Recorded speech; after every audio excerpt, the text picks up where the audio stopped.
കോൺഗ്രസിനെ രൂക്ഷമായിട്ടാണ് മുഖ്യമന്ത്രി പിണറായി വിജയൻ വിമർശിച്ചിരിക്കുന്നത്.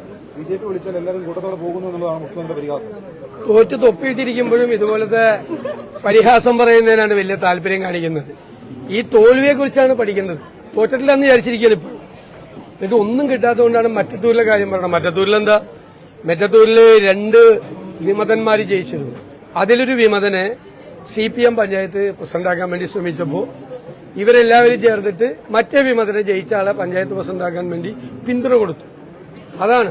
അത് പാർട്ടി തീരുമാനത്തെ ലംഘിച്ചാണ് അവർ ചെയ്തത്. അല്ലാതെ അവരാരും BJPയിലൊന്നും പോയിട്ടില്ല. മുഖ്യമന്ത്രിയുടെ ആഗ്രഹം അവർ BJP പോകണമെന്നാണ്. കാരണം BJPയെ ശക്തിപ്പെടുത്താൻ വേണ്ടിയിട്ടാണ് നിൽക്കുന്നത്.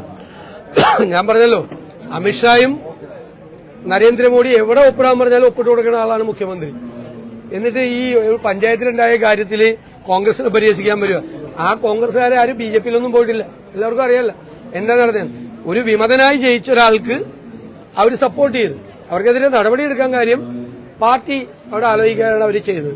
അതുകൊണ്ടാണ് അവർക്കെതിരായി നടപടിയെടുത്തത്. അല്ലാതെ അവരാരും രാജിവെച്ച് BJPയിലൊന്നും ചേർന്നിട്ടില്ല. മുഖ്യമന്ത്രിയുടെ ആഗ്രഹമാണ് BJPക്ക് ആളെ കൂട്ടാൻ വേണ്ടിയിട്ട്. അതങ്ങനെയെന്ന് വെച്ചാൽ അത് AICCയുടെ കൂടെ തീരുമാനമാണ്. ശ്രീ രാഹുൽ ഗാന്ധിയാണ് ഞങ്ങളോട് എപ്പോഴും നിർബന്ധമായിട്ട് പറയാറുള്ളത്, ചെറുപ്പക്കാർക്ക് സ്ത്രീകൾക്കും സംഘടനാപരമായും തെരഞ്ഞെടുപ്പുകളിലും അവർക്ക് നല്ല പ്രാതിനിധ്യം ഉണ്ടാകും, 50% വേണം എന്ന് പറയാറുള്ളത്. അത് നടപ്പാക്കേണ്ട ചുമതലയാണ് ഞങ്ങളെ പോലുള്ളവർക്ക്. അത് ഞങ്ങളുണ്ടാക്കും. അതുകൊണ്ട് പഴയ തലമുറയോട് എല്ലാവരോടും മാറിയിരിക്കാനല്ലല്ലോ പറയുന്നത്. പുതിയ തലമുറയിൽപ്പെട്ട ആളുകൾക്ക് കൂടി അവസരം ഉണ്ടായിക്കൊണ്ടിരിക്കും. തീർച്ചയായിട്ടും ഉണ്ടാകണം. ഞങ്ങളൊക്കെ അങ്ങനെ കയറി വന്ന ആളല്ലേ. ഇനി ഞങ്ങളുടെ പുറകെ വരേണ്ടവരാരും വരണ്ട എന്ന് നമുക്ക് തീരുമാനിക്കാൻ പറ്റുമോ? ഉറപ്പായും സ്ത്രീകൾക്കും യുവാക്കൾക്കും കൂടുതൽ പ്രാതിനിധ്യം ഉണ്ടാവും. അത് കോൺഗ്രസ് നേതൃത്വത്തിന്റെ കൂടി, ദേശീയ നേതൃത്വത്തിന്റെ കൂടി ആഗ്രഹമാണ്. ആ ആഗ്രഹം ഒരു പാർട്ടിയെ സജീവമാക്കി നിർത്തുന്നതിന് വേണ്ടി കൂടിയാണ്. അത് ഞങ്ങൾ അതിനുവേണ്ടി പ്രവർത്തിക്കും. തലമുറ മാറ്റം എന്ന് പറയുമ്പോഴും സീറ്റ് ആഗ്രഹിക്കുന്ന മുതിർന്ന നേതാക്കളുണ്ട്. പക്ഷെ അവരെയൊന്നും മാറ്റി നിർത്തുമെന്ന് ഞങ്ങൾ പറഞ്ഞിട്ടില്ലല്ലോ. ഞങ്ങൾ പറഞ്ഞത് കൂടുതൽ ചെറുപ്പക്കാരെയും സ്ത്രീകളെയും കൊണ്ടുവരുമെന്ന്. അവിടെ പ്രായമുള്ളവരെല്ലാം ഇനി പിരിഞ്ഞു പോക്കൊള്ളാം എന്നല്ലല്ലോ അതിന്റെ അർത്ഥം. മാറ്റം ഉണ്ടാവും. അത് കോൺഗ്രസ് നേതൃത്വത്തിൽ അങ്ങനെ തന്നെയാണ്. കമ്മിറ്റികളൊക്കെ അങ്ങനെ വേണമെന്ന് AICCയുടെ തീരുമാനമാണ്. സംഘടനാപരമായി അങ്ങനെ ചെയ്യാൻ പാടില്ല. അതുകൊണ്ട് മുതിർന്ന നേതാക്കന്മാരെല്ലാവരും പാർട്ടി വിട്ടൊന്നും പോയില്ലല്ലോ. എല്ലാവരും ഇവിടെ ഉണ്ടല്ലോ. അവരുടെ ഉപദേശങ്ങളും അവരുടെ സഹായവും അവരിൽ മത്സരിക്കാൻ പറ്റാവുന്നവരും മത്സരിക്കുകയൊക്കെ ചെയ്യും. അവരെ ആരും ഒഴിവാക്കില്ല. സ്വർണ്ണക്കൊള്ളയെ ബന്ധപ്പെട്ട് ചിത്രവുമായി ബന്ധപ്പെട്ട് അതേ വെച്ച് പ്രതിരോധം തീർക്കാണ് ശ്രമിക്കുന്നത്. അതിൽ നിന്ന് മാറുന്നത് ഞാൻ ഇവിടെ കേരളത്തിൽ ഏറ്റവും കൂടുതൽ AI ചിത്രം ഉണ്ടാക്കിയത് ആരാ? പിന്നെ മുഖ്യമന്ത്രി ഉണ്ണികൃഷ്ണൻ പോറ്റിയെ കണ്ടിട്ടില്ല എന്ന് പറഞ്ഞ ഏക ആള് കേരളത്തിലെ MV ഗോവിന്ദനാണ്.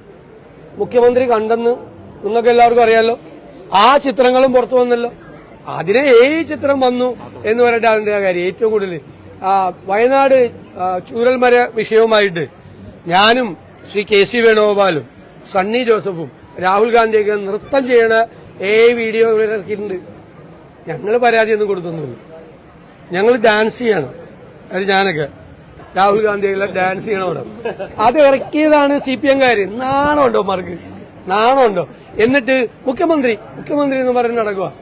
ആ ക്രൈം നന്ദകുമാറിനെതിരായിട്ട് 6 കേസും കണ്ടെടുത്തു. രാത്രി എല്ലാ ദിവസം പോയി അദ്ദേഹത്തെ വീട്ടിൽ നിന്ന് അറസ്റ്റ് ചെയ്യും.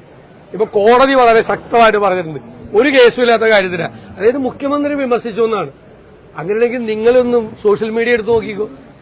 ഒരു 7 YouTube ചാനലിൽ എല്ലാ ദിവസവും എനിക്കെതിരെ പറഞ്ഞുകൊണ്ടിരിക്കുകയാണ്. ഞാൻ പോലെ തോന്നിയത് എനിക്കെതിരെയാണോ പറയണത്? പറഞ്ഞുകൊണ്ടിരിക്കുകയാണ്. CPM എല്ലാ ദിവസവും 10 കാർഡ് എനിക്കെതിരെ ഇറക്കിക്കൊണ്ടിരിക്കും. 10 കാർഡ്.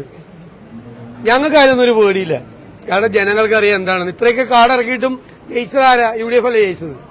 ഒരു കാര്യമില്ല. CPM-നെ വിമർശിക്കാൻ പാടില്ല. പണ്ട് പറയില്ല, പോളണ്ടിനെ കുറിച്ച് ഒന്നും പറയരുതെന്ന് പറഞ്ഞ മാതിരി പിണറായി വിജയനെ കുറിച്ച് ഒന്നും മിണ്ടിയ വീട്ടിൽ പോലീസ് വരും. അത് ക്രൈം നന്ദകുമാറിന്റെ വീട്ടിലാണെങ്കിലും പോലീസ് വരും, സുബ്രഹ്മണ്യന്റെ വീട്ടിലാണെങ്കിലും പോലീസ് വരും.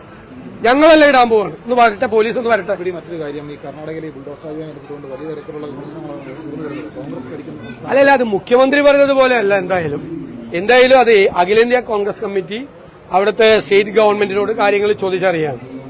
അഖിലേന്ത്യാ കോൺഗ്രസ് കമ്മിറ്റി തന്നെ അതുമായി ബന്ധപ്പെട്ട കാര്യങ്ങൾ വിശദീകരിക്കും. ഒരു കാര്യം മുഖ്യമന്ത്രിയും അവിടുത്തെ ഡെപ്യൂട്ടി മുഖ്യമന്ത്രിയും വ്യക്തമായിട്ടുണ്ട്, ഒരാള് പോലും അവിടെ വഴിയാധാരമല്ലോ.